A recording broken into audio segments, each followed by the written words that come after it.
Hi everyone. I'm very, very excited and honored to be here.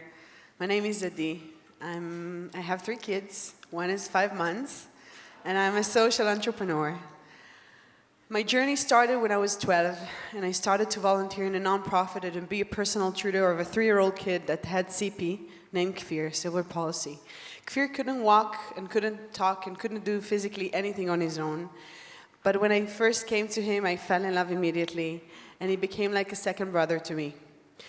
And growing up next to Kfir taught me that we all have disabilities, that we all have wheelchairs, just that with Kfir anybody could see his wheelchair.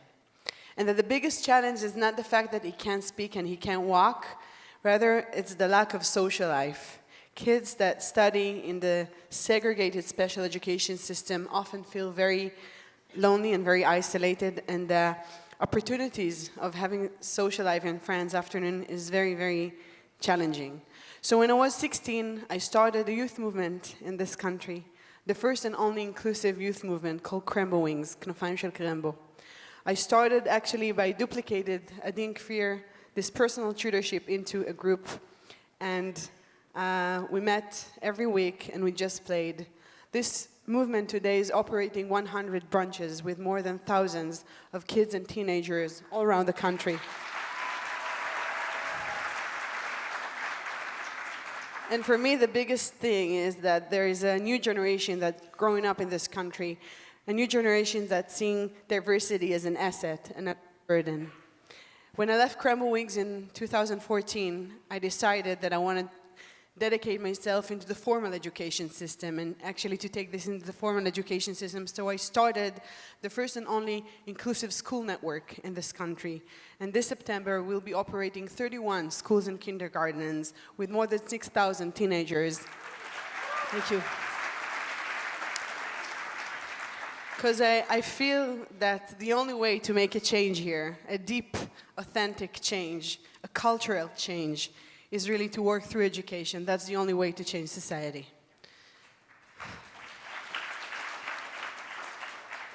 11 years ago, I started another initiative around the Holocaust Memorial Day. I don't have any family personal connection to the memory of, to the Holocaust, but 11 years ago, I forgot it's the Holocaust Remembers Day. I didn't have nothing to do, and I didn't want just to watch the television, so I was going to a formal ceremony. And I didn't feel anything. It felt like a historical event that happened far away. And I was asking myself where this day will be in 20, 30, 40 years from now, when the survivors won't be here anymore, and maybe even the second generation. And if I feel this way now, what is going on with the teenagers, the TikTok generation? So the next year, I invited 10 of my friends to my home, and I did an intimate gathering.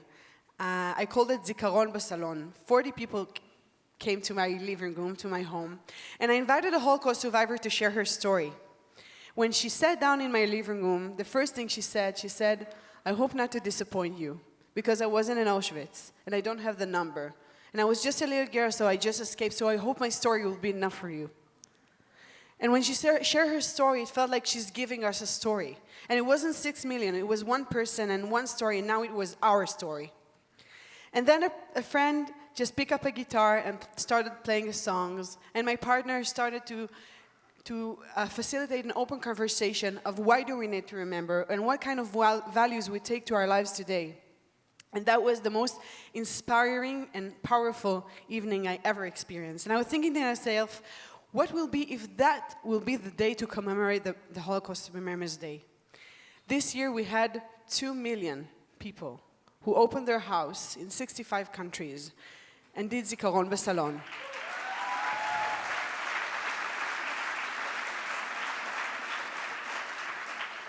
Survivors, second generation, recorded testimonies, but most importantly, an open and meaningful conversation. And I hope from the bottom of my heart that in 20, 30, 40 years from now, this memory will still be the compass to lead us to be more moral today. I have 30 seconds. Oh my God. Okay. Okay. So, no one taught me how to create social changes and how to create those big movements.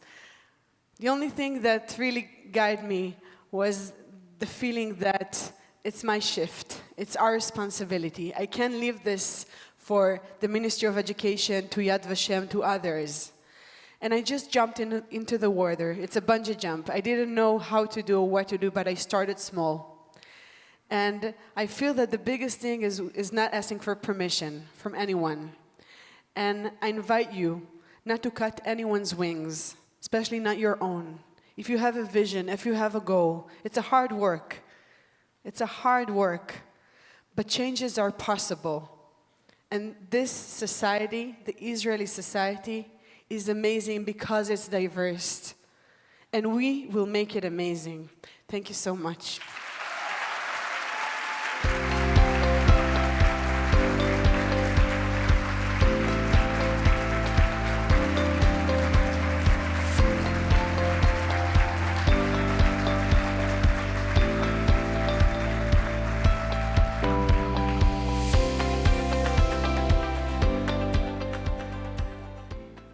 Please welcome AJC Executive Council member, Tony Meyer.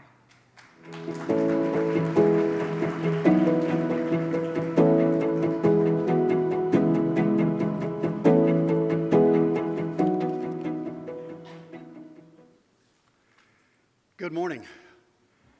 I'm pleased and proud to be here with you today. Welcome to the last day of the AJC Big Tent in Israel. I would like to acknowledge and embarrass probably my 15-year-old daughter, Olivia, who's here with us today.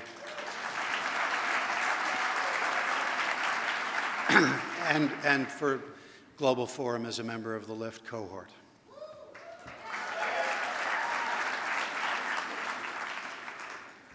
The theme of last night's great debate, great debate, and continuing in this morning's final plenary session is the relationship between Israel and the Jewish diaspora. Therefore, it is very timely that in just a few minutes we'll hear from Minister Amichai Chikli, Minister of Diaspora Affairs and Minister of Social Equality of the State of Israel. Minister Chikli holds a very important position, a very timely and important position, one that is particularly relevant to the conversations we've had at Global Forum over the past 3 days. He is keenly aware of AJC's advocacy on behalf of the Jewish community, including diaspora Jewish community, in its entirety and with our diverse range of views and religious practices. The relationship between Israel and Diaspora Jewry is and has been of central importance to AJC for as long as Israel has been in existence. In 1950, almost 75 years ago, only 2 years after Israel's founding, it was the then president of AJC, Jacob Blaustein, and Israel's first prime minister, David Ben-Gurion, who worked together to forge that template for how the state of Israel and the American Jewish community would interact with each other to establish the principles that exist throughout that period of time and exist today. And 73 years later, we're still as intensely focused on that topic because of its crucial importance. And we are proud of our central role in maintaining that strong and enduring relationship. At the same time, there is much to celebrate and much to continue to discuss. We need to be aware of the challenges that exist and need our attention, and we need to discuss them. We are deeply committed to working with Israel's leaders to enhance Israeli diaspora relations and to ensure that every Jew will always feel comfortable and welcomed in the State of Israel.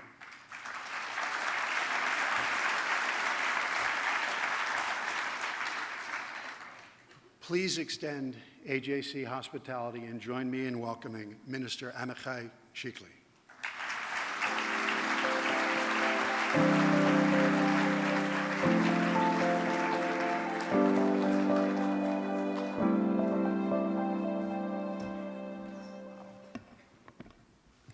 Good morning, everyone, dear guests. CEO Ted Deutch, Michael Tichner, the President, Avital Leibovich, Director of AJC Jerusalem, משפחות שכולות, אסיל Sawaed. It is a great privilege to be here with one of the most vibrant Zionist Jewish organizations that we have. We are in between two interesting parashot that we read in the Torah. I know we are in a week earlier from what you read in the diaspora, but we are in between Beshalach and Korach. In the parasha of Beshalach, we have the story of the 12 spies, of Kalev, of Hoshea bin Nun, the spies who spoke badly against Eretz Israel. We were used in the past to see from time to time in lectures BDS activists trying to harass and to prevent Israeli speakers and Israeli leaders to speak in conference, to disturb them, to harass them. And unfortunately today, some of us are acting even worse than those BDS activists, harassing Knesset members and ministers, sometimes even with violence in the streets of New York. Although that this is a government that was elected by an overwhelming majority, that was established without deceiving its voters, a government of 64 mandates. The next parasha, the parasha that we're going to read in Shabbat, is Parashat Korach, which is also related, because it says in Masechet Avot, כל מחלוקת שהיא לשם שמיים, סופה להתקיים. Every dispute that is in the sake of heaven will last. וכל מחלוקת שהיא אינה לשם שמיים, אין סופה להתקיים. A dispute that is not for the sake of heaven will not last. איזוהי מחלוקת לשם שמיים? What is a dispute for the sake of heaven? This is the dispute of הלל ושמאי. מחלוקת הלל ושמאי. And what is a dispute that is not for the sake of heaven? This is מחלוקת קורח וכל עדתו. This is a dispute that is about envious, it's about the seek of power, of honor, and this dispute will not last. And I'm optimistic, and as Kalev said, as Hoshea said, טובה הארץ מאוד מאוד. In the Ministry of Diaspora and Combating Anti-Semitism, we have embraced the motto that is appearing in the Sefer, the book of Chovot HaLevavot. A little bit of light repels much of the darkness, and we are focusing on doing. We have managed to increase the budget of the Ministry of Diaspora by more than 200%. We have allocated $40 million for education abroad, and we are launching Project Aleph Bet, Project Aleph Bet, that is aimed to increase the amount of children that will go and join Jewish day schools, mainly in North America.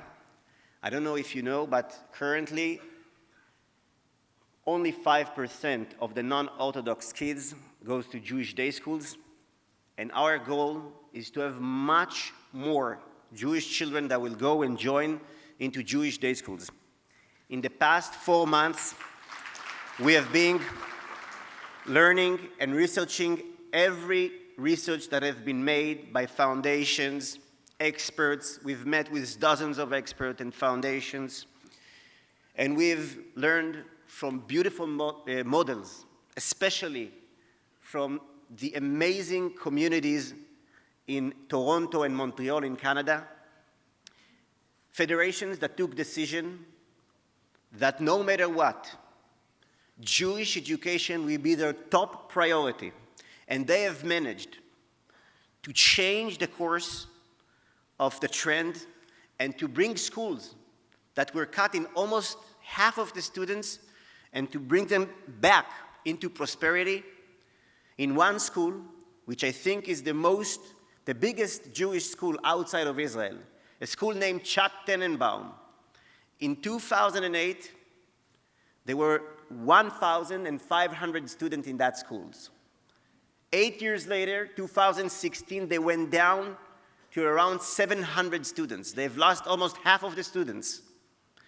And when they started with a project and foundations decided to invest, reduce the tuition by a third, invest in the teachers, in professionality, they have managed to increase the numbers, and they are standing now on 1,500 students once again. So our mission is with the JFNA, with the Federation, with the leadership, with major foundations all across North America, to raise enough money and to invest it wisely to bring more and more Jewish kids to the system, to the Jewish schools, because I don't see any other way. How can we flourish and how can we prosper without Jewish education? And also, even if we are dealing with anti-Semitism, the cure for anti-Semitism on the long run is Jewish education. And I would like to end with a short story. It is a story about Herzl. The greatest biographer of Herzl, Alex Bain, who edited his writings, 600 pages of biography. And in the last page, he says, actually, Herzl's vision, Herzl's dream, was not a Jewish state. When I read it, I was shocked. What do you mean it was not a Jewish state? And then he continues. He saw it only as a tool. His true dream, as he said in his speeches and in his writings, and also in a dedication that he wrote in an album that was dedicated for the orphans of Kishinev. And then he quote Herzl's dedication. "Eimatai ייראה לי כמוצלח כל עמלי עלי אדמות." When will all my efforts upon earth will be worthy for me? When the young, miserable Jews will become young, proud Jews. These are the words of Herzl's, and this is our mission, to have young Jews that are proud of their legacy, their heritage, their identity. That is the mission that we have. That is the mission that we share. This is our vision and dream. And it's not our private. This is Herzl's vision, Herzl's dream. And I think we are together in this mission, and Be'ezrat Hashem, we're going to work together, and we're going to change the course of the events and to bring prosperity for the spirit of Judaism and for the young Jews wherever they are. Thank you. Toda rabah.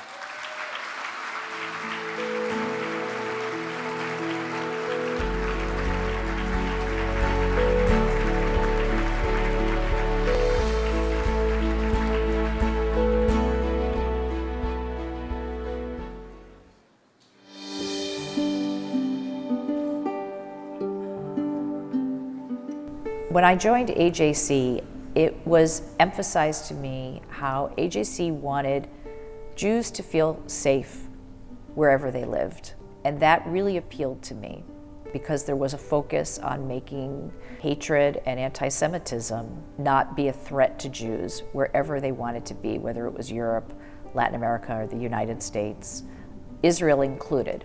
But there was a focus outside of Israel. So as I have gotten older and my 3 children have become my 3 young adult children, I have thought a lot about how they live their Jewish lives. And each of them lives their Jewish life very differently. I couldn't have imagined that my kids would watch me become AJC Regional Board President and be so affected by that they would then reach out and say, "Mom, can you help us understand how we talk to or how we listen to?" I can't think of a more obvious example of how my involvement can have an impact. Of course, they're my kids, but I actually would have thought that my kids would be the last ones to reach out to me. My husband and I have spoken a lot over the last couple of years, thinking about what's next in terms of how we make an impact.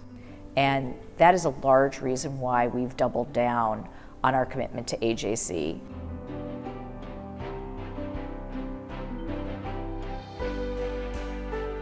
AJC's focus on bridge building is probably the #1 reason that I was attracted to, and I remain committed to its work.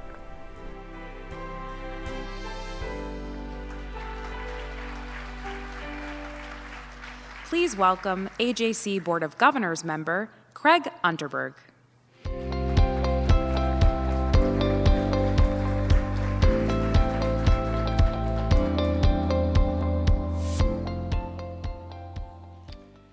Good morning, everyone. I first want to say this has been an unforgettable global forum, and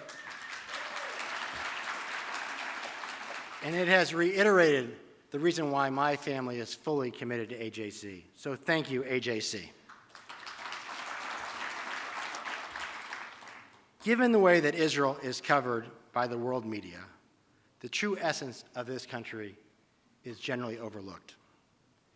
The extraordinary stories that define this nation, the diverse population, the vibrant culture remain unfamiliar to far too many. And this is a true shame, because we know that Israel is a country like no other. Its citizens are like no other, including the remarkable recipients of today's reward. It is my honor to announce that the recipients of this year's AJC's Moral Courage recipients are the Sawaed family.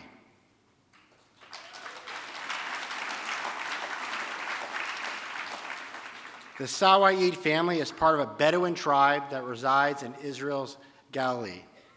Even in the face of devastating losses to their family, the Sawaed family has never wavered from their commitment to keep Israel secure and to protect all their citizens. This family is also a shining example of the diverse Israeli society that we all cherish. So I now ask you to please look at the screens as we learn more about this incredible family.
A policeman was killed during a stabbing attack at a checkpoint in eastern Jerusalem.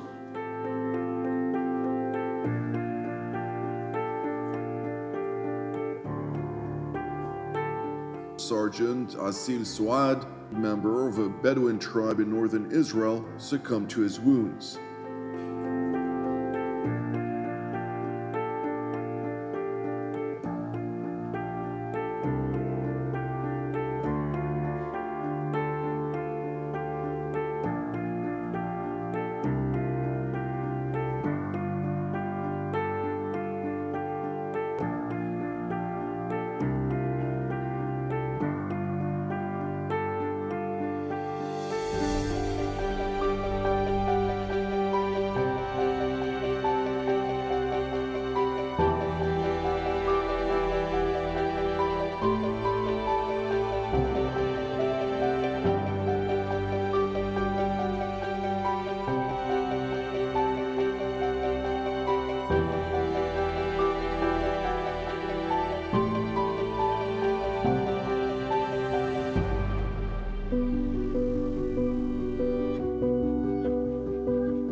Please join me in welcoming the Sawaed family to the stage to accept AJC's Moral Courage Award.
Trad and Mustafa, thank you so much for being here today to accept this honor.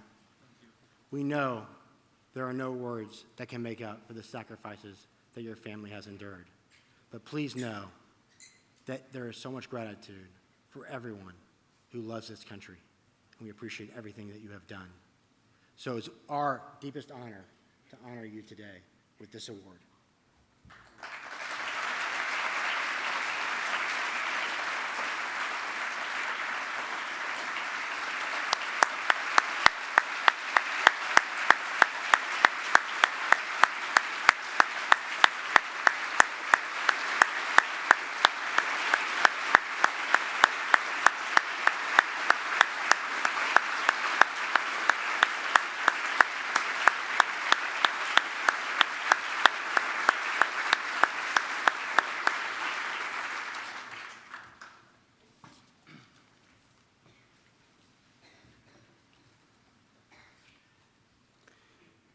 תודה לכם על הפרס.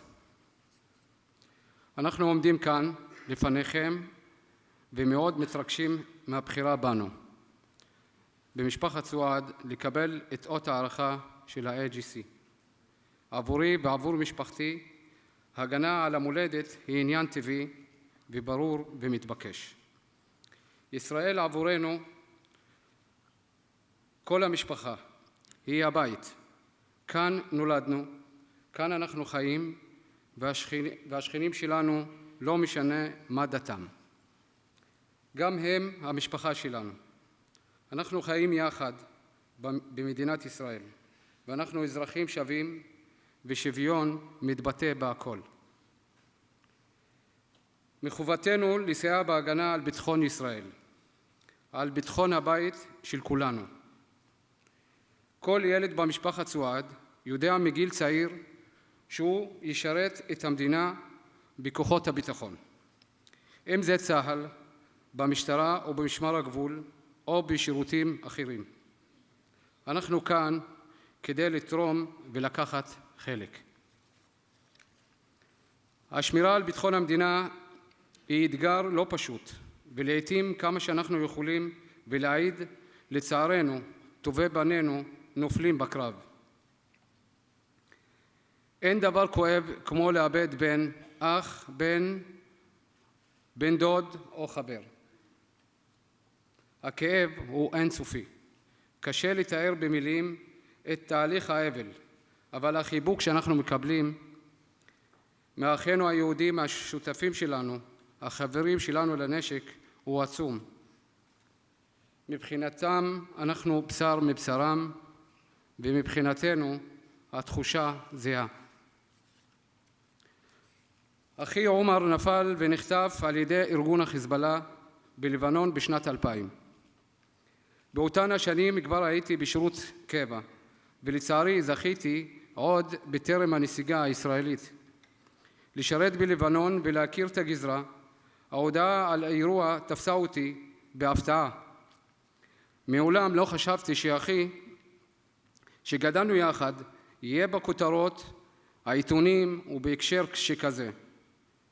ההמתנה מורטת העצבים להחזרת גופתו והמאבק להחזרתה במשך 3.5 שנים היו קשים מנשוא. לצד האבל האישי המשפחתי על שאיבדנו בן יקר, הצטרף גם ממד נוסף, חוסר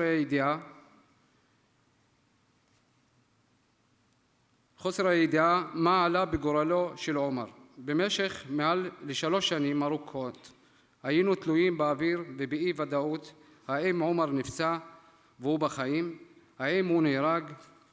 לאחר כשנה הכריז הרב הצבאי הראשי על עומר ושני חבריו שנחטפו איתו, עדי אביטן ובני אברהם, כחללים שמקום קבורתם לא נדע.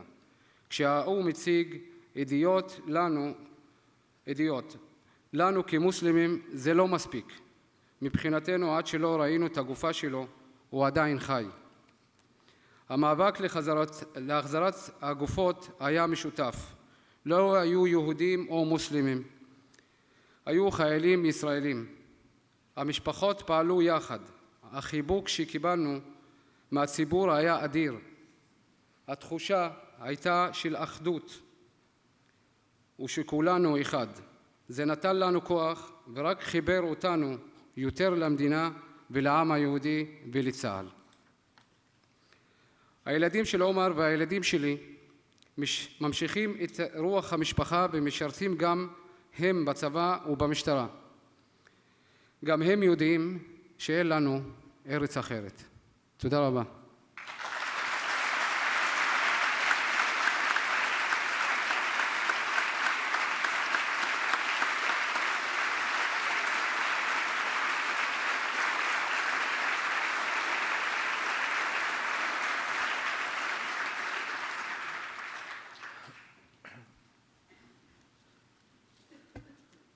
תודה לכולם.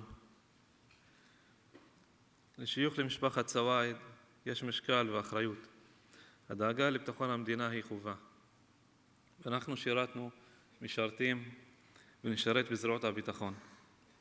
ידעתי שבמשפחה המורחבת היו חללים לא מעט, אבל מעולם לא חשבתי שזה יגיע עד אליי.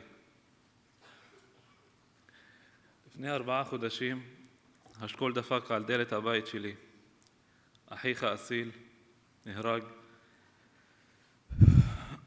כשמלא את תפקידו כשמחבל פלסטיני בן 13 דקר אותו למוות. אמרו לי, הוא היה אמור לחזור הביתה בסופש, ובמקום חזר בארון. הכאב, הגעגוע והאובדן הוא עצום. אסיל היה בן המשפחה ה-17 שנפל בהגנה על המולדת ישראל. להלוויה של אסיל יגיעו אלפי אנשים, בדואים, יהודים, שוטרים, חיילים, אזרחים. מפכ"ל המשטרה הגיע אף. כולם נשאו את אותו המסר. אסיל הוא אחד מאיתנו.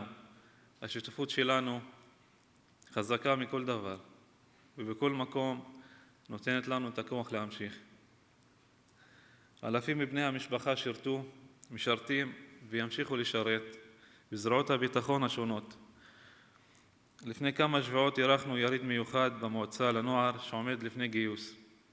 פה פרסו בפנינו נציגי צה"ל, המשטרה ומג"ב את האפשרויות העומדות בפני הנוער לשירות. רבים מבני המשפחה משרתים ביחידות האלה הגיעו גם. זו דרכנו, גורלנו אחד, ואנחנו יחד בטוב וברע. ושוב אני רוצה להגיד לכם תודה. זה לא מובן מאליו שארגון יהודי בוחר להעניק פרס והוקרה על ההקרבה דווקא למשפחה בדואית מוסלמית. זה מרגש אותי, וגם את שאר בני המשפחה שיושבים כאן איתנו היום. לדעת שגם אתם רואים בנו חלק מכם. תודה רבה.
All right, we're on.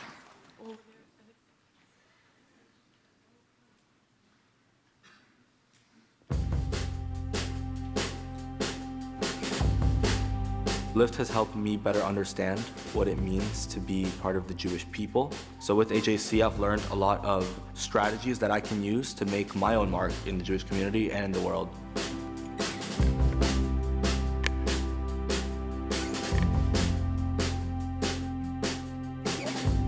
AJC's LIFT program is creating leaders today by providing the kind of training that they need and leadership opportunities that they want to take advantage of. These are leaders that are going to change the future of our community and our country. I was most looking forward to meeting with people on the Hill. I do want to do something in the future, either in like law or politics. So I feel like this was kind of the perfect program. I decided to become part of the LIFT program because I felt like it would fill in gaps that my prior education about Israel and advocacy. The LIFT program has helped me understand how to have difficult conversations about Israel and the Israeli-Palestinian conflict and its history. The LIFT program has helped me advocate for Jewish justice. These are young people who make a decision to be involved, who are participating in this program to become stronger, more knowledgeable, more resilient advocates. So I think the biggest skill I got from LIFT was the idea of interfaith dialogue. To become peaceful and reduce anti-Semitism, we need to kind of look at other communities first, see what they need, so we can kind of create that interfaith partnership that will overall help us both succeed. I think the most impactful thing was learning about African American and Jewish relations and then going to the African American History Museum, because part of Judaism is learning about how Judaism interacts with the rest of the world. From LIFT, I've definitely gotten access to people I can reach out to. Meeting other Jewish teens and being able to connect over, unfortunately, things like anti-Semitism, but also positive things like shared experiences has been really wonderful. There are so many different kids that are part of this program from all different backgrounds and different schools and different levels of education and Judaism and observance. I've talked to people from Chicago, people from New York City, people from Detroit. It's just really nice to get to see all these new faces, yet share the same ideas with them. It's such a great environment to have these conversations and to learn from such amazing people, and I've really made amazing connections. I honestly couldn't imagine my Jewish identity now without having taken part in this amazing program. I'm leaving LIFT feeling more comfortable knowing that I have the tools to combat anti-Semitism wherever I see it in society. I'm leaving the LIFT program feeling more confident about my knowledge of Jewish history and the history of anti-Semitism. I think I'm just overall leaving LIFT feeling more empowered to advocate for the things that I believe in and feeling equipped to do so. AJC is an incredible organization, and joining LIFT is one of the best ways to get involved and become a part of this amazing movement. This is a moment to shape a generation of leaders for the Jewish community. I'm leaving LIFT feeling sad to leave behind this amazing experience, but also empowered. With a lot of work, which we're already putting in, we can help stamp out the problem of anti-Semitism and create an even stronger Jewish identity in today's America.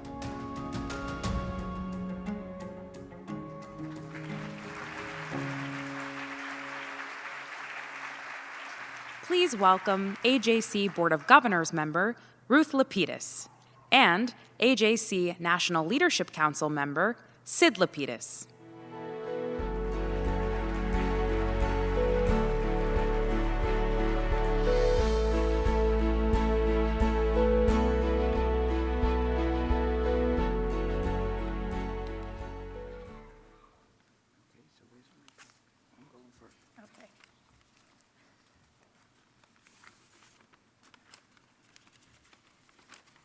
Good morning.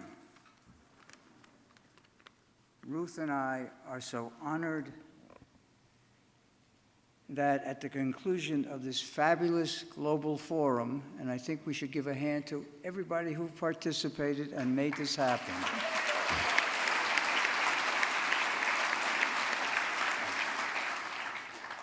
We have been asked to introduce Yossi Klein Halevi. In today's fast-paced world, there are some values that are becoming more and more rare, such as civil discourse, respect for other points of view, and changing one's mind. Our next guest, Yossi Klein Halevi, is the embodiment of all three. In his youth, he was a follower of the radical Meir Kahane. Halevi's 1995 book, Memoirs of a Jewish Extremist, examines his transformation from someone who embraced violence and rage to someone who understood the importance of mutual understanding and dialogue. Today, Yossi Klein Halevi is an intellectual giant in the world of Israeli-Arab dialogue, Muslim-Jewish relations, and Israel-diaspora ties. He is one of Israel and the Jewish people's foremost public intellectuals on the world stage. He captures the excitement, joy, and complexities that exist within the state of Israel, and with his widely acclaimed books, Letters to My Palestinian Neighbor and Like Dreamers. He is a wonderful example of someone who prizes open conversation while remaining true to his own values. We can't think of many people who are a better example for all Jews, young and old, than Halevi. As the rising Jewish generation takes on today's issues, Halevi is a model of what bold yet thoughtful leadership looks like. He demonstrates that discourse and conversation are not only possible, but are barely needed, and that being proudly Jewish and unapologetically Zionist are qualities that should be admired. This morning, we are honored to have an alumni of AJC's Leaders For Tomorrow program, or LFT, interview Halevi here on the plenary stage.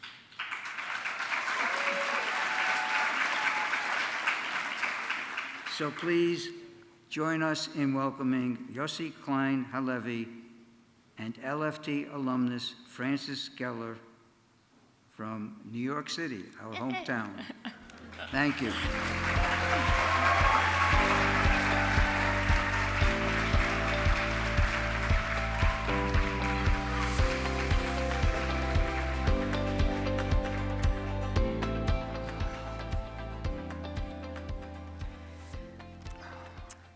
Before we begin, we'd like to thank the members of the AJC family who generously sponsored the participation of young leaders at this year's Global Forum.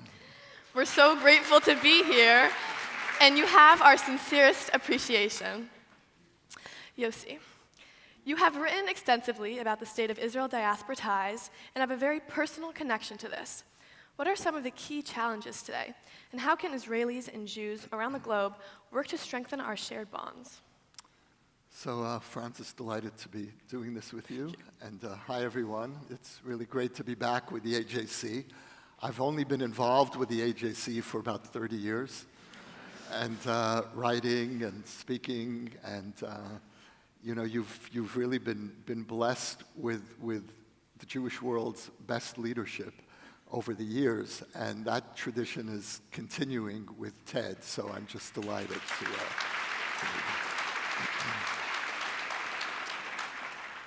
So, Francis, when we think about the increasingly complicated nature of diaspora-Israel relations, when I was growing up in the U.S., in the American Jewish community of the 1960s and 70s, Israel could do no wrong. And we didn't want to look at the fine print because Israel was the Jewish people's miracle child. And there was too much at stake. Israel was the emotional and even mythic counterweight to the Holocaust. The Holocaust had just happened a few decades before. It was still a living wound. And so, for understandable reasons, the diaspora really didn't want to look too closely at the fine print. And now, of course, as the relationship matures, we're much more aware of of the difficulties that each community is facing. These are the two seminal Jewish communities of our time. And before looking at the fine print, before looking at the problems, I think we need to begin by celebrating this moment in Jewish history that we're living in. This, to my mind, this is the most extraordinary time in Jewish history, because we have, on the one hand, the most successful expression of Jewish national sovereignty that we've ever had, and I'm including the Davidic kingdom of 2,500 years ago. This is by far the most powerful, the most influential expression of Jewish national sovereignty in history. And at the same time, we've seen the almost simultaneous emergence of the most self-confident and most powerful diaspora in Jewish history. And so before we look at the tensions, the inevitable tensions, we need to really start from that place of owning the privilege, and I use the word privilege in a very positive sense, the privilege of being Jews at this moment in our history. So the difficulties are inevitable. We have very, very different experiences as Jewish communities. The Israeli experience is to live in a region which until recently, and it's changing now, but until recently the region was almost uniformly hostile to our existence. And that included the very formalistic peace treaties that we had with Egypt and Jordan, which were really kind of extended ceasefires. And now we're in a new era, and it's going to take us some time to adjust to that. But for most of our history, we were in a region that did not accept our existence. And so the natural tendency among Israelis was to respond with deterrence to our surroundings.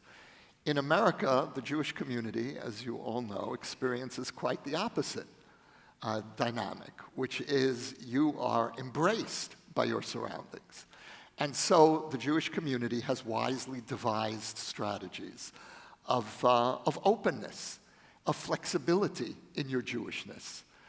And the starting point for a necessary realignment between Israel and American Jewry is recognizing the very different and necessary strategies that each community has devised in relation to our surroundings. What worries me about this moment is, and this I see as really the great danger that we're facing in the relationship, is that what has held the relationship together is symbolized by the two flags on the bima of most American synagogues. And what those two flags represent, to me, is the commitment to a Jewish state and to democratic values. That, I think, is what those two flags are communicating. What's beginning to happen in both communities is a growing challenge to the necessary entwinement of those two values.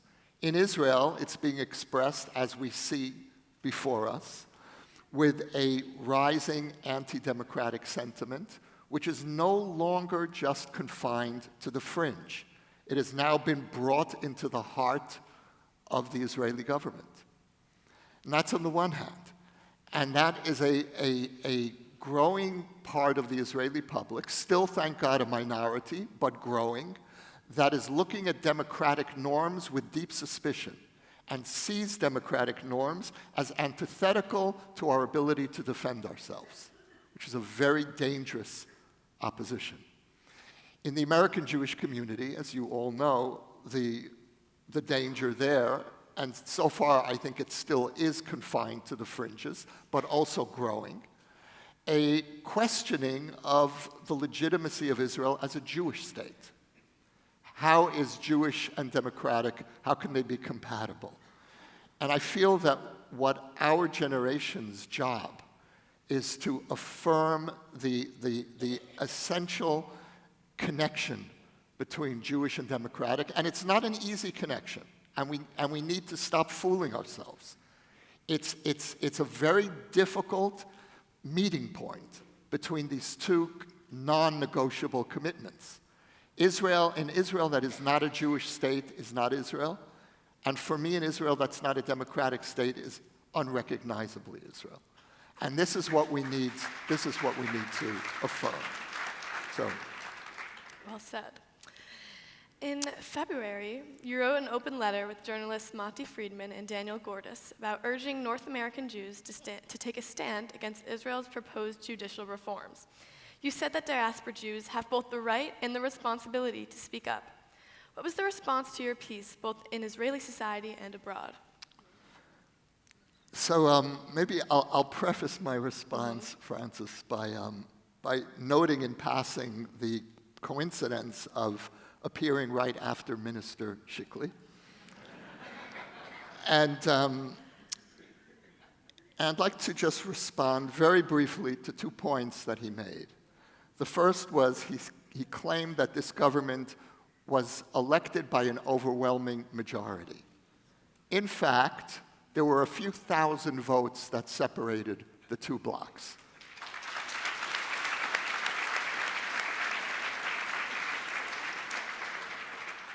This applause is one of the reasons why I love AJC. So let me give you some applause. And the second point that he made almost in passing, almost to himself, I had to ask myself if I'd really heard correctly, is he called those Israelis who were demonstrating in New York and around the country against him in particular, but other government ministers, he called them BDS activists. Now, I happen to personally know many of those people, and in the last months, I've been working with that group. And my appeal, and I'm going to say this in the most restrained way that I can, my appeal to you, Minister Chikli, is to stop defaming the loyal Zionist opposition.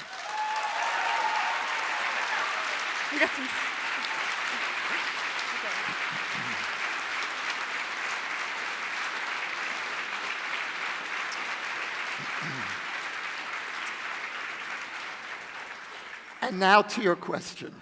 Okay, thank you. Thank you. So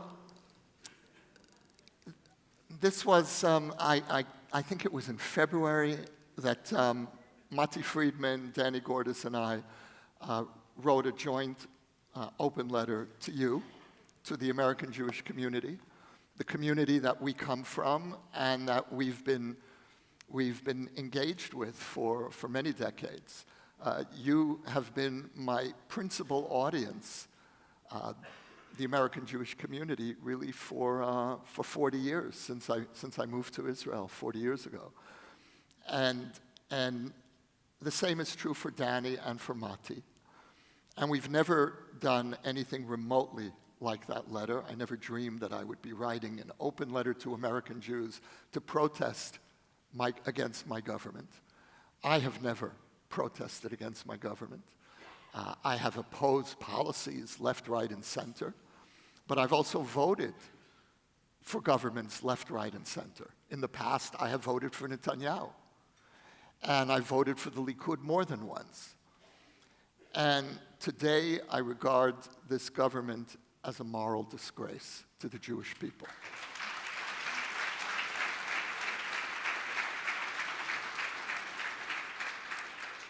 And the response that we received to our letter was overwhelming gratitude, beyond anything else, just simple gratitude, as if American Jews needed permission to speak out. And I say as if, because I don't believe that you do need anyone's permission. This is a moment that has in it tremendous positive potential. First of all, in Israel, we are seeing the rise of liberal, patriotic, centrist Israel.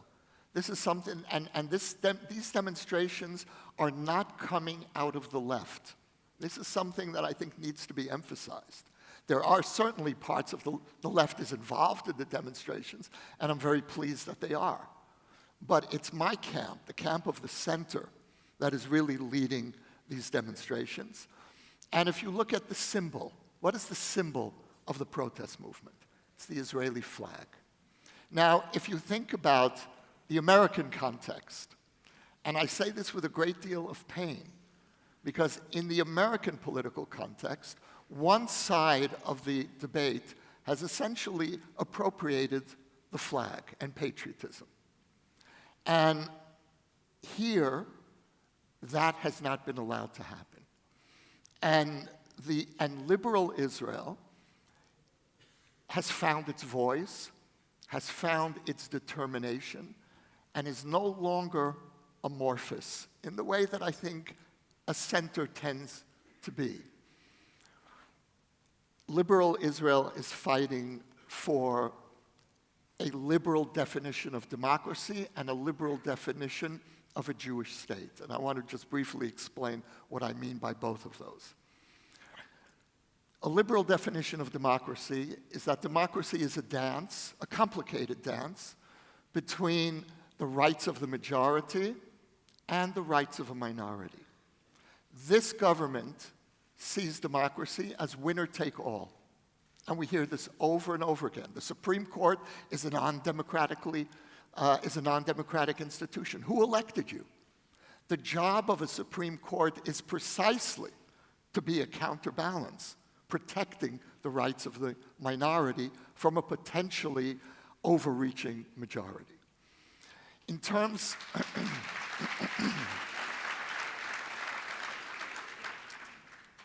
of a Jewish state, we also have here a very deep disagreement between the liberal camp and this government.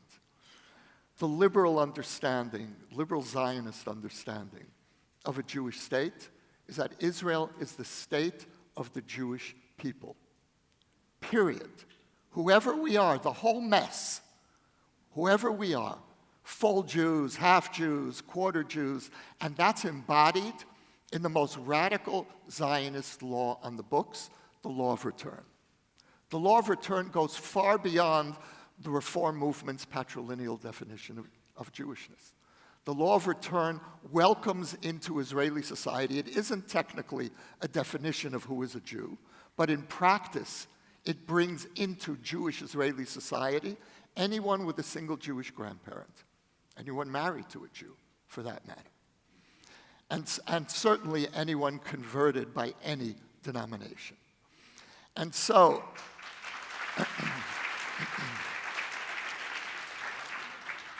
this government does not see Israel in quite that way. For this government, which is the first government that I would call, not in name, but in practice, an Orthodox government, this is the government of Judaism. This government believes that the state of Israel is the state of Judaism, and not Judaism in its broadest sense, one part of Judaism. The next big battleground is going to be over the law of return. This government intends to begin contracting the definition of who is eligible for admission into Israeli society. Now, when you asked me, Francis, about the relationship between diaspora and Israel, this is the issue. Israel as a Jewish state, Israel as a democratic state, by a liberal definition of both those identities. Because what's happening today, it's a very complicated moment. Because on the one hand, we have an emergency agenda. And that agenda is we have to save the court. And it's literally that. If we hadn't been out on the streets every week for the last 6 months, we would have an override in place where the Knesset would be able to veto any decision by the Supreme Court with a simple 61-seat majority. That has been stopped because of the protest movement.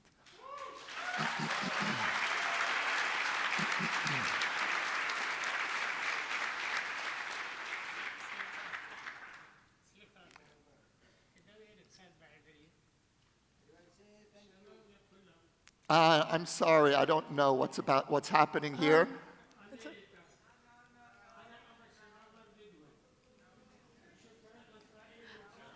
Okay, I would like to ask another. Okay. Okay.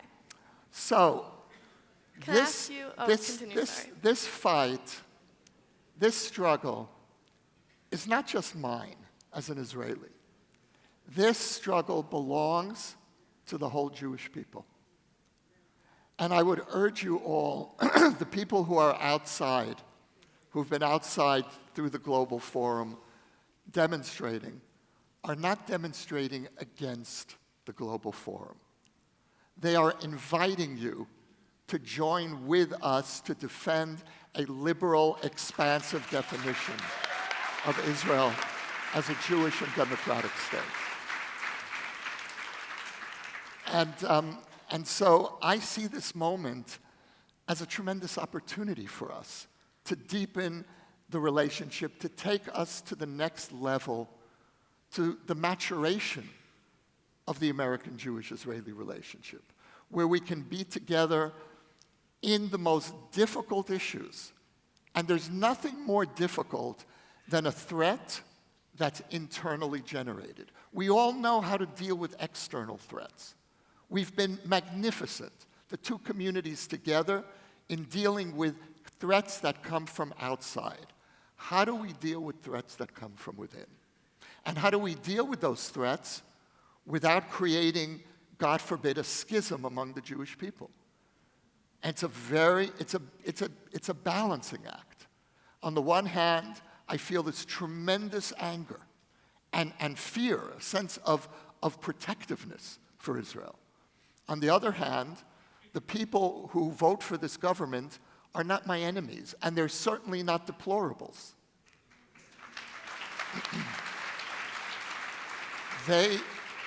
They are my partners in building and defending this country. And after this is over, we're going to have to figure out how we begin healing this wound. But first, the first order of business, the emergency agenda, is to save Israeli democracy. Amen.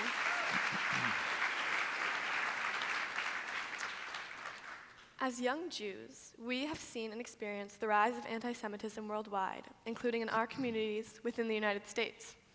In your view, how can the global Jewish community respond effectively to growing anti-Semitism while also promoting understanding and allyship among different religious and cultural groups? So I think that AJC is a model in doing exactly that. And really, and there's no one who does it better than all of you. Building alliances on the one hand, and standing up for Israel, and the dignity with which AJC carries the Jewish story is really something that I think is a model for the Jewish people. So thank you.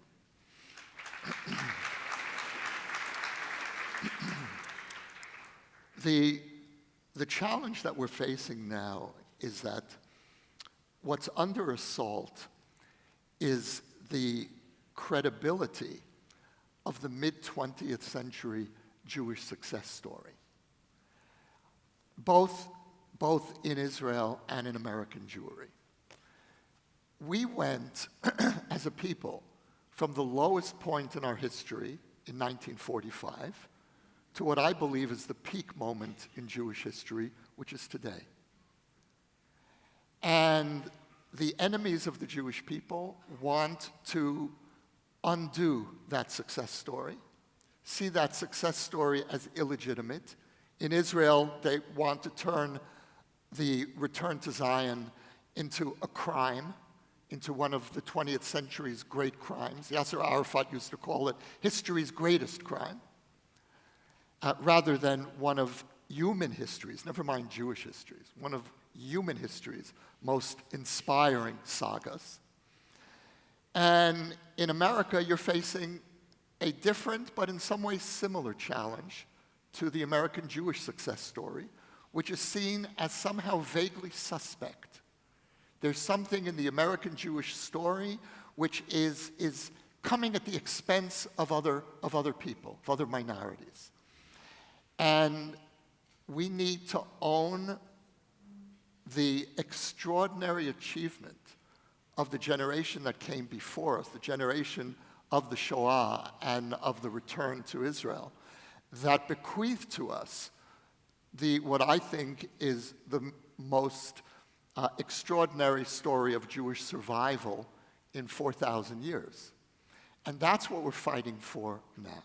We're fighting for the legitimacy, for the right of future generations to be proud of what we achieved.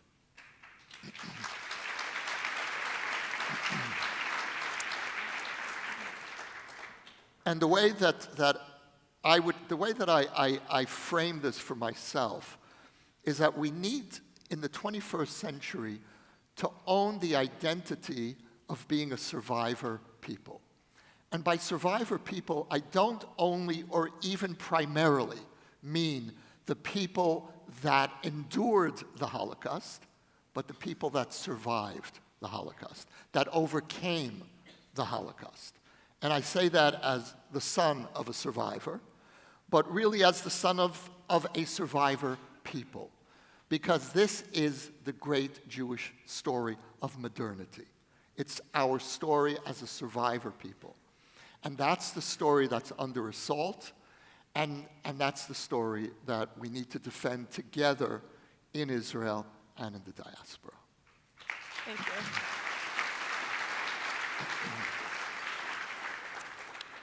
In Lift, we recently read your acclaimed book, Letters to My Palestinian Neighbor. You highlight how narratives surrounding the Israeli-Palestinian beliefs, the Israeli-Palestinian conflict, often differ significantly with deeply held beliefs and historical perspectives shaping both groups' views. What steps do you believe are necessary for Israelis and Palestinians to rebuild trust, even in the face of past grievances and skepticism? Look, I think that first of all, there's no short-term solution. I say that with a great deal of angst.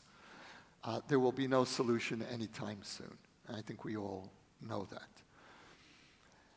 On the other hand, we need to be engaging in long-term peace building. Long-term peace building is a very slow process. It begins, first of all, within Israeli society, between Israeli Arabs and Israeli Jews. It extends to the region to strengthen the Abraham Accords and expand the circle of the Abraham Accords and take advantage of this unimagined gift that we've received in the last few years. I think one of the most significant developments in Israel's history and in the history of the modern Middle East.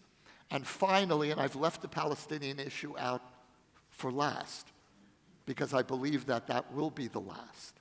But if we can strengthen coexistence within Israeli society, and if we can strengthen the Abraham Accords, we will be creating a kind of cushion, an envelope, that will allow, possibly, for us to reopen the two-state track.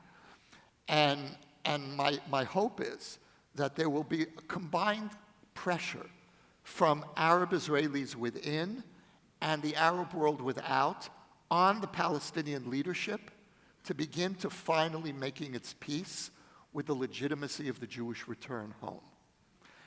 And that's one half of the work. The other half of the work, and this is work that I have as an Israeli citizen, is to ensure that my government doesn't sabotage possibilities for a long-term solution as well.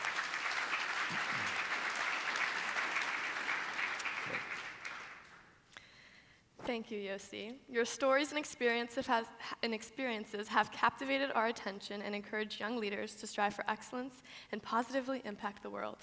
Thank you. Thank you so much. Toda rabba. Toda rabba lachem. Thank you.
together we will shape the future together. Welcome to Global Forum in Tel Aviv. You know that Israel has now become a rising power in innovation, in technology, agriculture, and in security.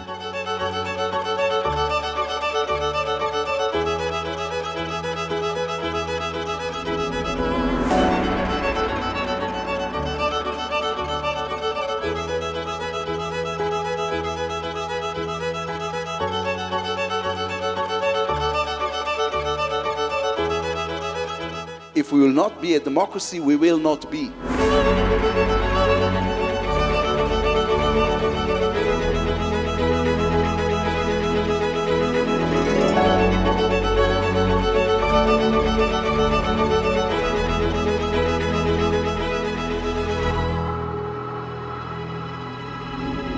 All Jews must be able to practice their beliefs with no fears and with no harassment, and be connected in their hearts to the state of Israel.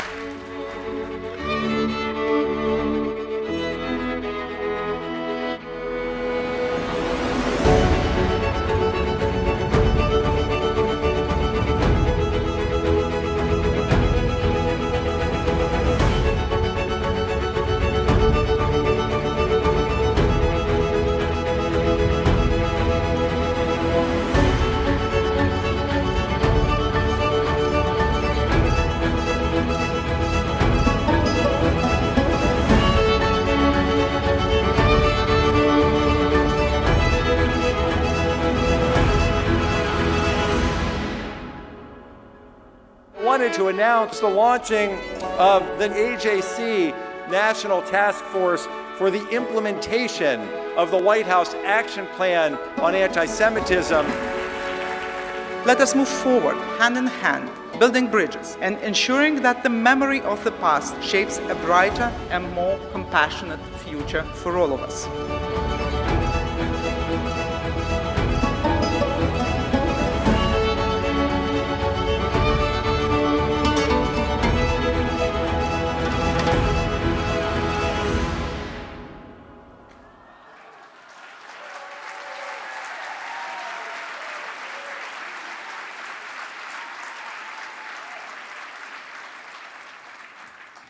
Please welcome AJC CEO Ted Deutch.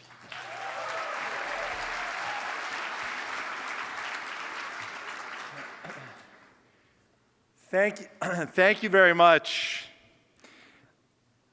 Before I get to the call to action, I want to just take a moment and pick up where the very moving presentation by the Sawaed family ended, which was the plea and the belief, the understanding that they are part of us.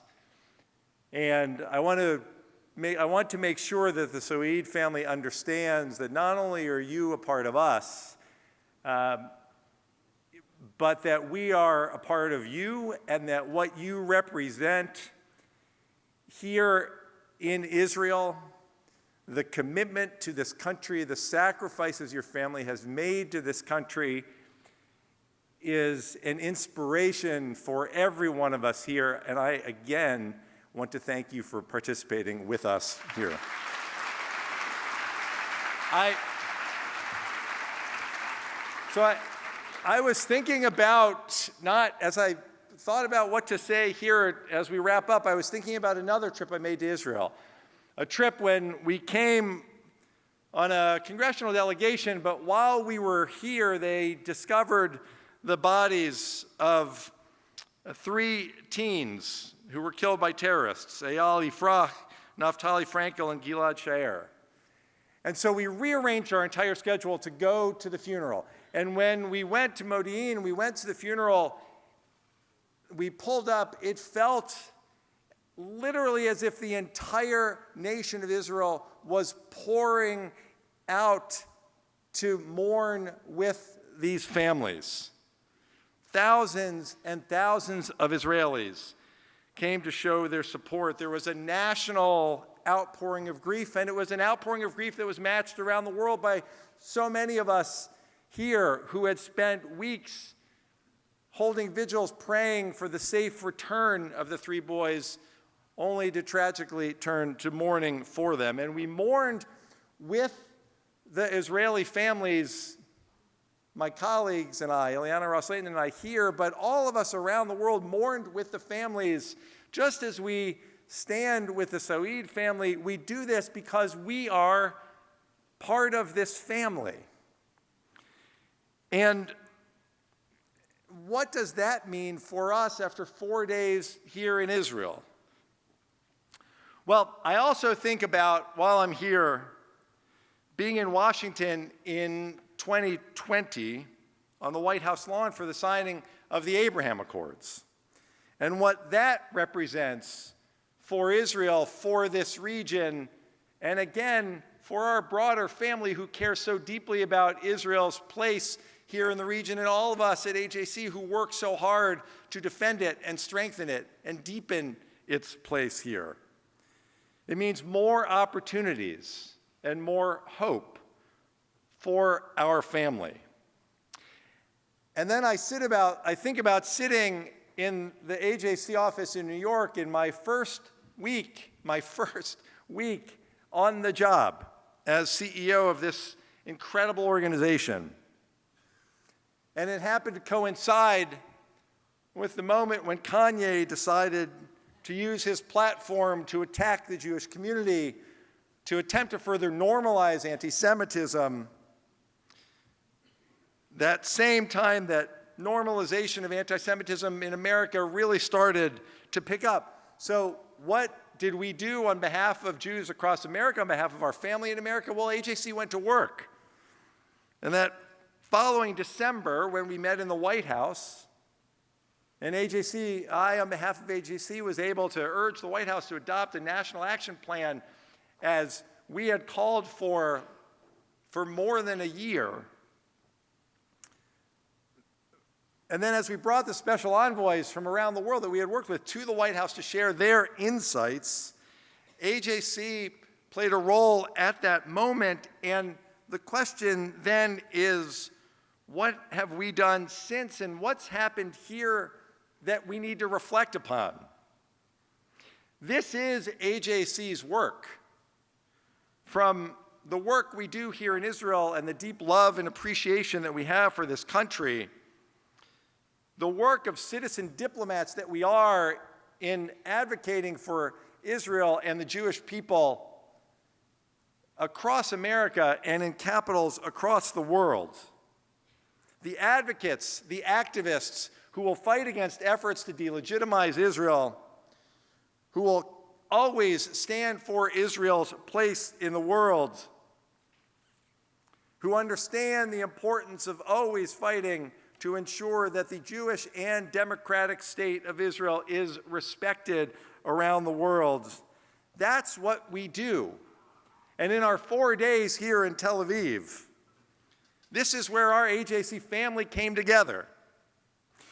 Look, we're all well aware, we are hyper-focused at this moment, as I said the other day, to the great challenges that we face, but also to the enormous opportunities at hand.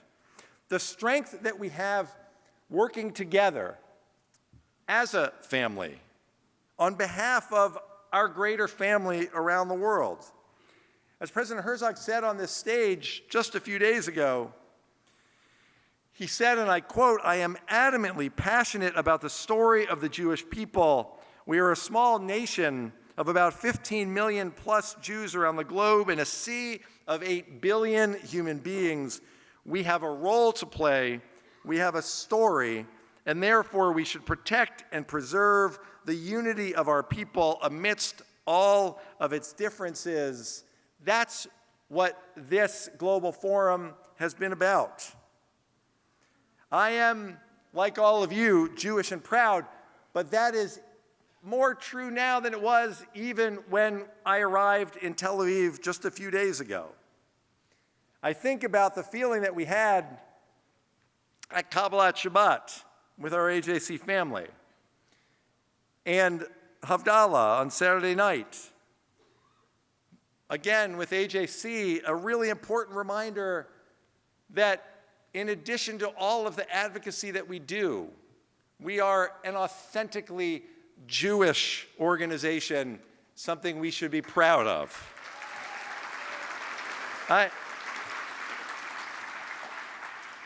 And as we gather in Tel Aviv for Global Forum, what a powerful way for us to begin the next chapter in AJC's great history, to redouble our efforts to strengthen the Jewish people.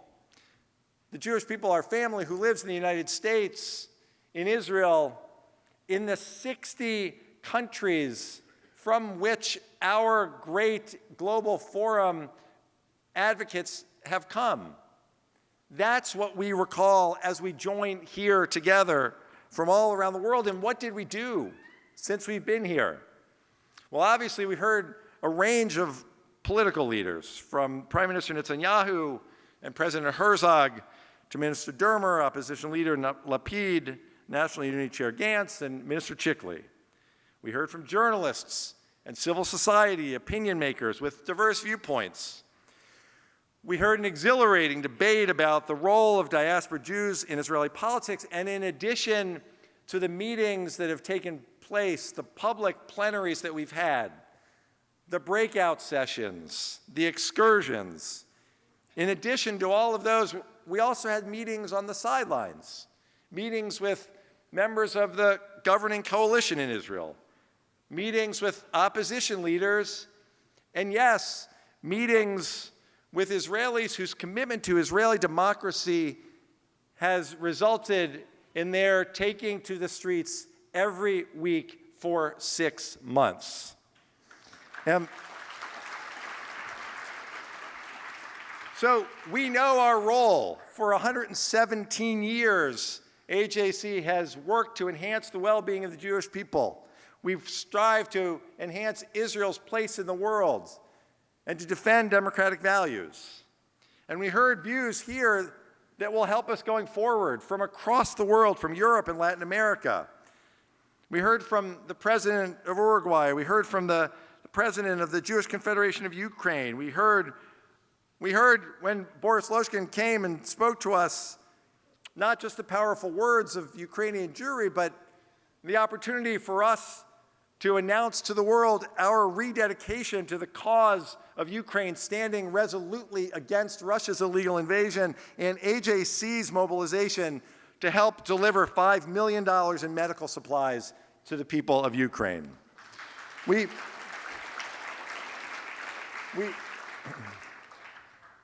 It's impossible for any of us to have sat here as the Sharon Green Award was presented, seeing the strength of students at Northwestern and at Berkeley Law School, and not to feel better, not just about the future, but about what young people are doing to strengthen the Jewish community and fight back on behalf of the Jewish community everywhere in America.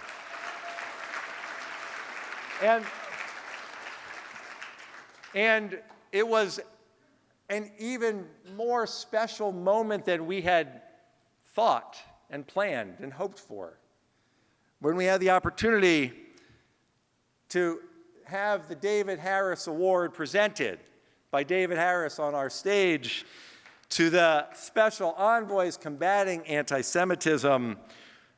How awful it is that we live at a time where the position of special envoy to combat anti-Semitism is necessary, but how gratified we are to see the work that they're doing in the United States and around the world.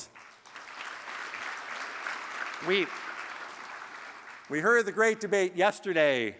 I have nothing more to add. It was a great debate indeed.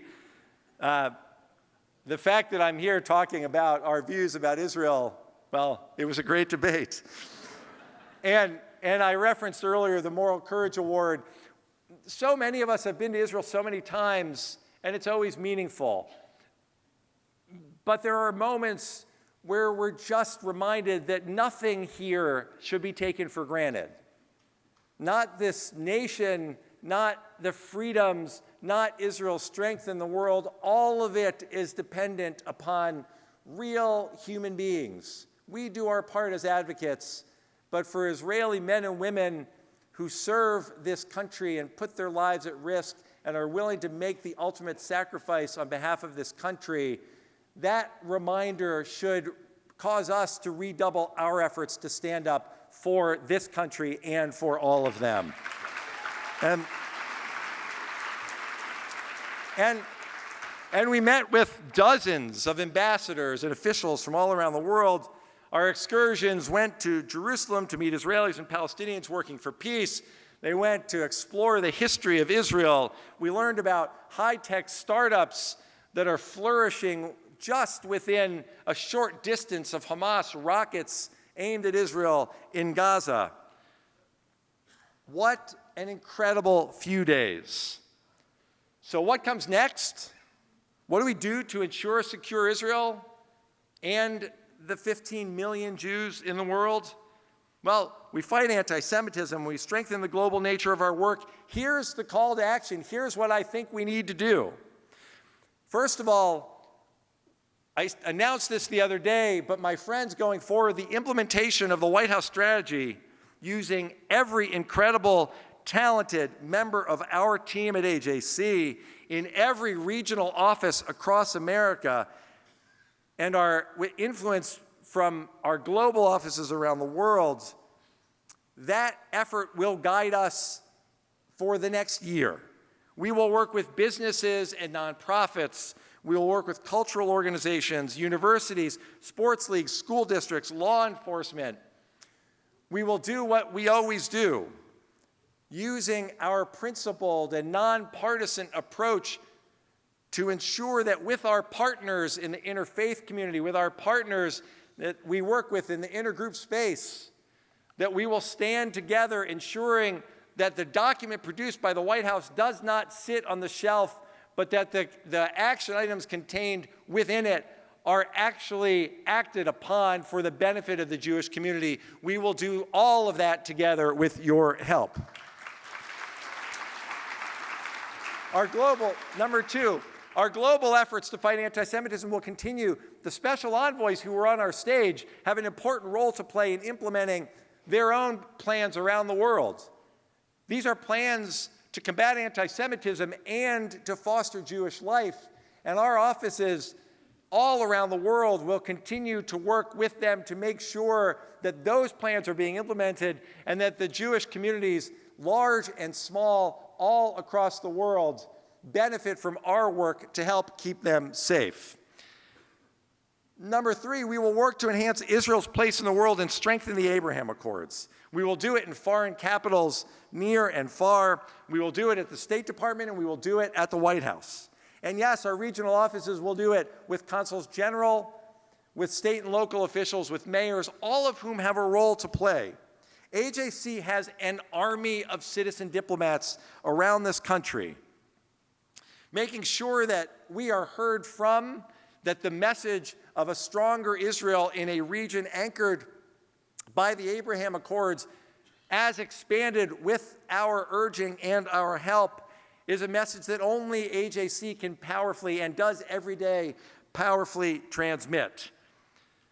We will also work at the same time to fight for Israel's security, recognizing and combating the threat that Iran poses, working to designate the IRGC as a terrorist organization because Iran's terror reaches beyond its own borders and threatens Jews across the world. We will work to ensure that Iran never has nuclear weapons and to preserve and to enhance the security of the Jewish and democratic state of Israel so that it will always remain the homeland for the Jewish people. And as we are called to action, remember, who besides us will act? This call for action is for every current and former Leaders for Tomorrow student, every campus global board member, every access member, every project interchange participant and alumni, every ambassador, consul general, diplomat, business leader, civil society leaders around the U.S. and the world, where we have cultivated relationships over weeks and years and decades. And most of all, we will do this because our regional leaders, our board members, our executive council, our institutes, everyone from around the world who has joined us here today and has joined us through the years, we cannot do this on our own. All of us working together will ensure that we are doing everything we can to further our mission. Our responsibility, and quite frankly, your responsibility, is too great. And what does that mean?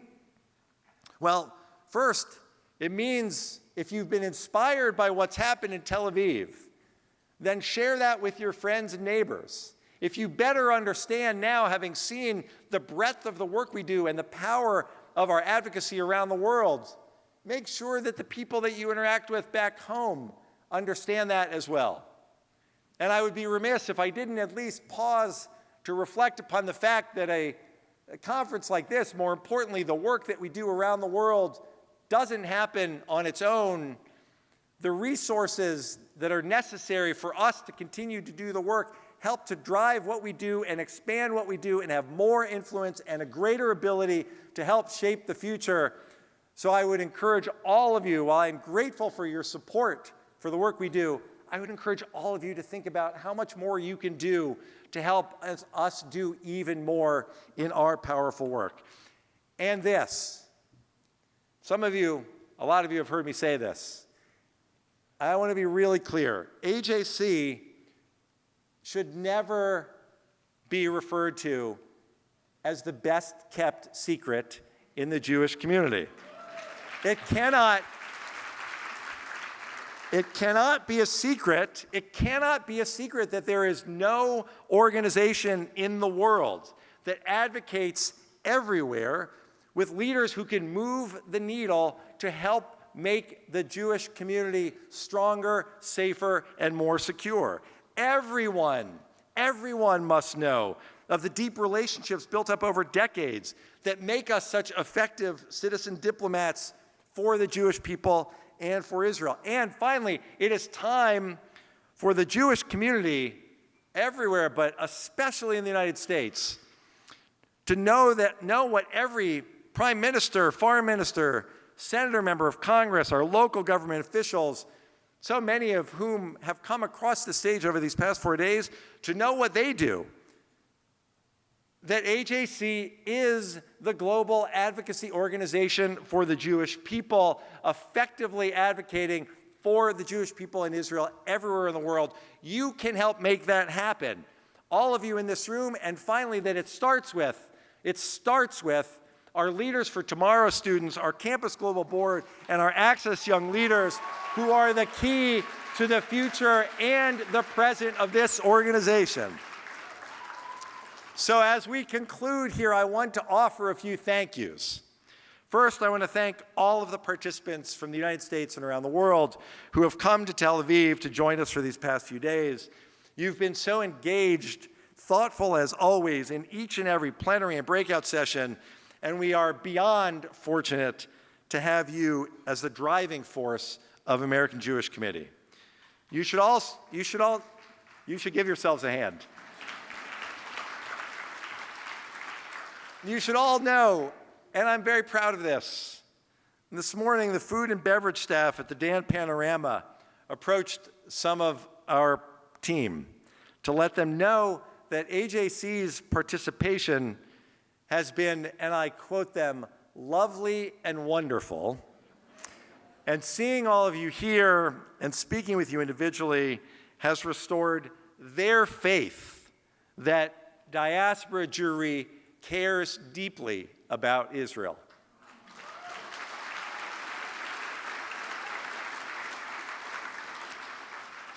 To my friend and partner, Michael Tickner, our remarkable president, who has led us so ably through, well, let's just say a global forum that may have seemed seamless to all of you. But Michael, I know, and I'm grateful for your leadership. To Bobby Lapin, the chairman of our Board of Governors. Stephen Wish, the chair of our Board of Trustees. to our executive council, all of our board of governors members, and all of our lay leadership, I cannot thank you enough for everything you've done this week and always. Next, to our incredibly talented and dedicated team of professionals who planned and carried out this global forum.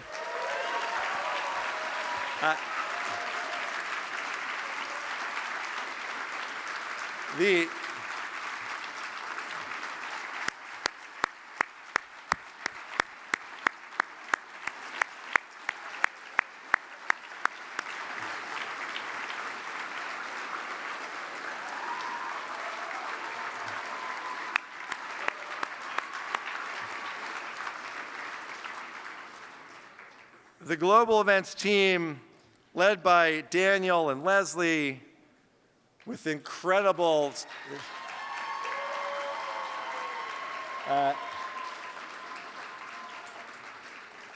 did Daniel actually appear from backstage? Daniel and Leslie, thank you both. Belle, thank you for your tireless efforts and leadership.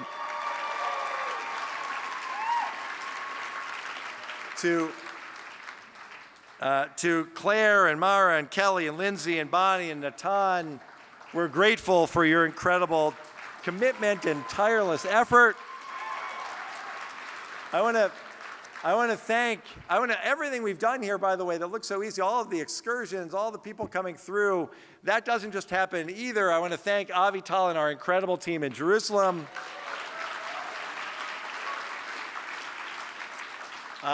The development team who's worked so tirelessly on Global Forum, Lital and Sarah, so grateful for your efforts, and Julie always for yours. The young leadership team, Alex, thank you for your efforts here.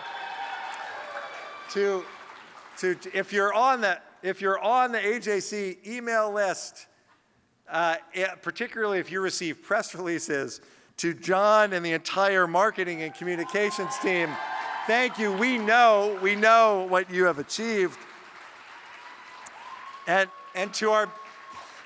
to our many, many policy professionals and global affairs colleagues who work so hard to brainstorm events, to come up with ideas, to secure speakers, to work on briefing papers, thank you for what you've done. And to our regional directors and colleagues, your incredible recruitment efforts are responsible for 1,500 advocates from around the world joining us. Thanks to you. To the AJC mailroom that dealt with printing and shipping logistics from New York to Tel Aviv. Our two partners, Erin and AX3, and to Tamar and Eshet for making sure everything ran smoothly. To my team in the office of the CEO, Casey and Jack and Tatiana. I am confident saying none of us could have imagined doing this and seeing this work the way it did 1 year ago. Thanks so much for your efforts. And then to all of the AJC professionals who worked shifts at registration, who stood as wayfinders, offered help, staff breakout sessions, thanks for making everything run so smoothly. And to the partners from around the world who have joined us, the leaders from the world who spoke on our stage, we thank you so sincerely. And I also just want to take a moment, as I said before, to thank again and express how special it is for me that my family, Jill and our kids, are here. Thank you. All right. One final responsibility that we all have that falls on our shoulders as we go forward. Take the past 2 days that we've had here in Tel Aviv. Think about the way that it makes you feel. Feel about Israel. Feel about being Jewish. Take that feeling home to your communities. Take it home to your countries. Make sure your friends are standing with us. Stand up for Israel. Stand up for the Jewish people. Stand up for every Jew in the world. That's what we do. And so from Modi'in in 2014 at that funeral I described earlier to our work around the world, we stand together as a family. That's what AJC is. It's what we represent. It's what we embrace in the work that we do. We come together for Israel at moments of stress with proud American voices. We come together here with love for Israel. And we will continue to come together for the future of Israel and the Jewish people. We do this because we are family. So let's leave here more dedicated, more passionate, even more committed to the work that we do. We have shown what happens when AJC comes together on behalf of the Jewish people. There is only one Jewish state. We are only one people. And as the Talmud reminds us, Kol Yisrael Aravim Zeh Bazeh, we are all responsible for one another. And my friends, is there no greater blessing than that? Thank you, everyone, for being here. Thank you for making this a remarkable global forum. And we will see you next year in Washington.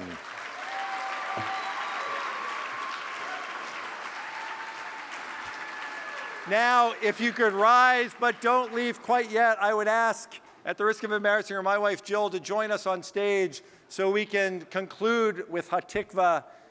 Thank you again, everyone. And Jill, come on up, and I think it's going to be on the screen. Yes. Michael, Bobby, Stephen, come on up. Come on.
This concludes AJC Global Forum 2023.